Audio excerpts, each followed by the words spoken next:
هر کال په زرګونو هغه کانټینر په سمندرونو کې د مختلفو عواملو له امله غورځي چې له خورا ارزښتناکو او قیمتي اجناسو څخه ډک وي. په دې کې له سلګونو زرو څخه نیولې تر میلیونونو ډالرو پورې داسې ارزښتناک سامانونه موجود وي چې د تل لپاره د سمندر ژور تل ته رسیږي. خو اوس پوښتنه دا ده چې بیرته ولې نه رایستل کېږي؟ دا ځکه چې لومړی خو کانټینر تر زرګونو مترو ژورو برخو ته رسیږي، دوهم یې په رایستنو خورا ډېر لګښت راځي او هم یې د دقیق موقعیت معلومول ستونزمن وي.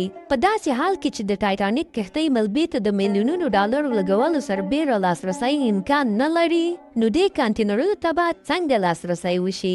بیا که د کانټینرونو غورځېدو له امله کښتۍ ودرول شي، نو نه یوازې به غورځېدلي کانټینرونه له لاسه ورکړي، بلکې له هغو پرته نور هم ترې غورځېږي.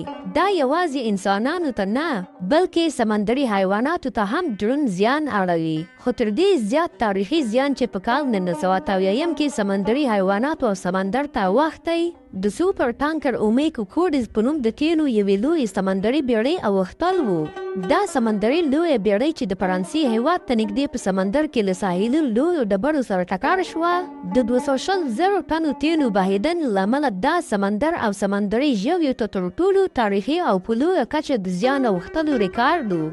ځکه په همدې تیلو باندې د سمندر تر 300 کیلومترو مربع پورې سیمه چټله شوه او د همدې چټلوالي له امله 100,000 مختلف مرغان او د کبانو بې شمېره ډولونو تر څنګ یې 9,000 ټنه سمندري ژوي ووژل.